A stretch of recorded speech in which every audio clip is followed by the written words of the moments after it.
요한복음은 공간 복음과는 다릅니다. 그리고 모든 복음서 중에서 가장 단순하고 가장 깊이가 있는 책이라고 합니다. 요한복음은 예수님과 아주 가까운 친구가 쓴 것 같은 인상을 주기도 합니다.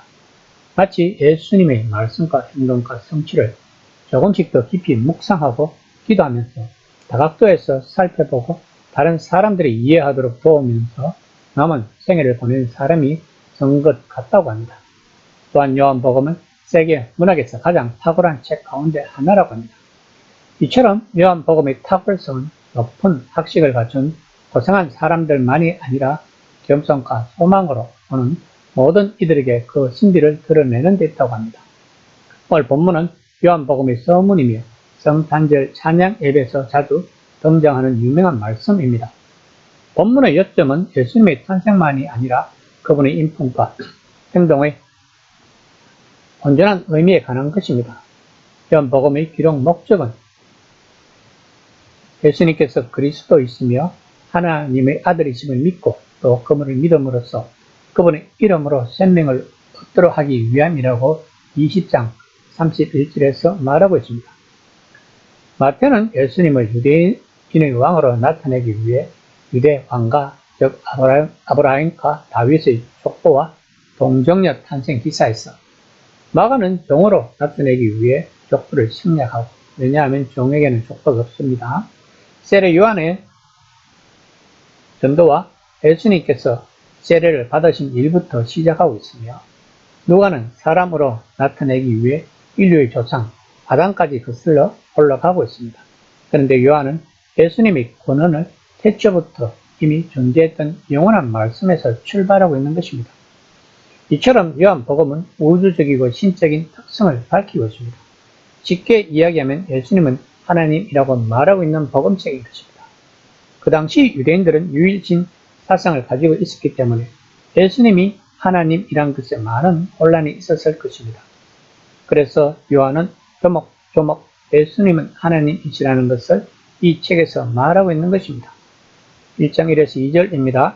태초에 말씀이 계시니 이 말씀이 하나님과 함께 계셨으니 이 말씀은 곧 하나님이시라. 그가 태초에 하나님과 함께 계셨고 본문은 창세기 첫 장을 떠올리는 말씀입니다. 태초에 하나님이 천지를 창조하셨다. 요한은 지금 독자들로 하여금 어느 특정한 장소와 시간에 등장하는 한 인물에 대해 이야기가 아니라 하나님과 세상의 이야기로 이해되기를 바라고 있는 것입니다. 그러므로 창세기에서 시작된 긴 이야기가 창조주께서 늘 이루고자 하셨던 절정에 어떻게 이르는가에 관한 책인 것입니다. 그런데 이 일은 말씀을 통해 이루어진다는 것입니다. 창세기 1장의 절정은 하나님의 형상대로 만들어진 사람의 창조입니다. 요한복음 1장의 절정은 한 사람, 즉 육체가 되신 말씀의 탄생입니다. 구약 성경에서는 하나님을 늘 말씀을 통해 일하십니다. 하나님이 하신 말씀대로 이루어집니다. 창세기에도 그랬고 그 뒤에도 늘 그랬던 것입니다. 주님의 말씀으로 하늘을 지으셨다고 시편 33편 6절에서 말하고 있고 사람과 식물은 시들어 죽더라도 하나님의 말씀은 영원히 삼을 유일한 존재다라고 이사야서 40장 6절에서 8절까지 말하고 있습니다. 예수님이 정말 어떤 분인지 전달하는 하나님의 방편으로 요한이 말씀을 고른 배경에는 이런 이유가 자리 잡고 있다고 합니다.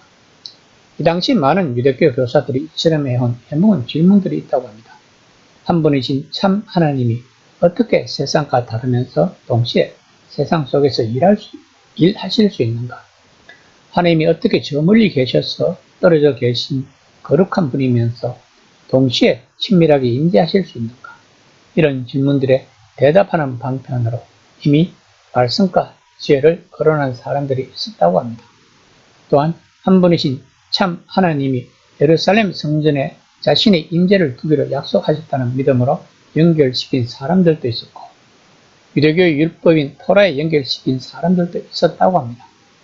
요한 또한 이런 것을 잘 알고 있었을 것입니다.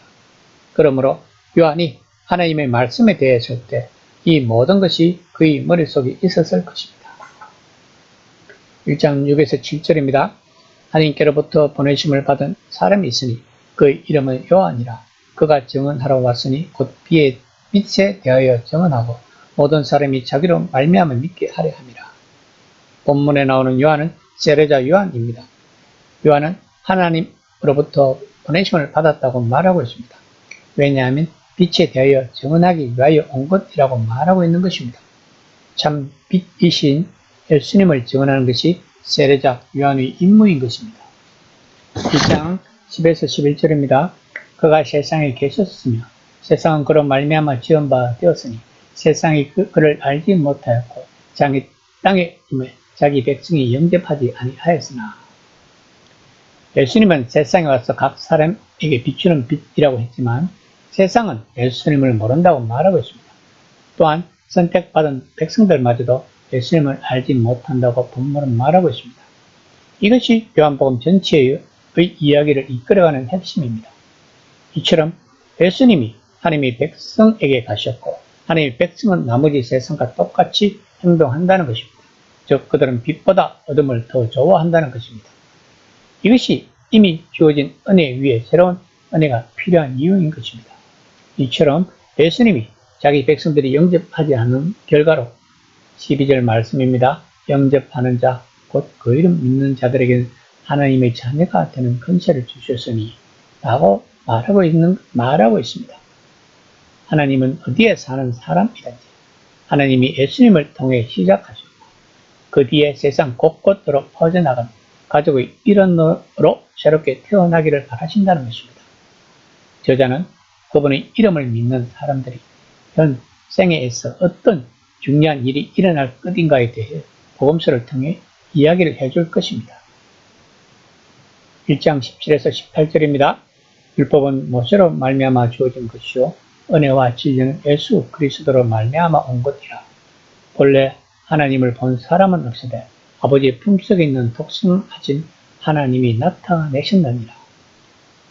모세가 준 율법이 방향은 올바로 지시하지만 모세가 그랬듯이 우리를 약속의 땅까지 데려가지는 못한다는 것입니다. 그렇기에 메시아, 하나님의 아들 예수님을 통해서 오는 은혜와 진리가 필요하다는 것입니다. 저자 요한은 말씀이 곧 하나님이시고 하나님과 아주 친밀하다는 점을 강조하면서 본문을 시작하고 끝을 맺습니다. 14절에 말씀이 육체가 되었다고 했습니다. 즉 말씀이 예수님이 되었다는 것입니다. 따라서 요한복음의 주제는 이것입니다. 만약 하나님이 어떤 분인지 알고 싶다면 예수님을 오랫동안 철저히 알아보라는 것입니다. 이 시간 나는 말씀 속에 있는 예수님을 철저히 바라보고 따라가고 있는지를 한번 생각해보는 시간이 되었으면 합니다.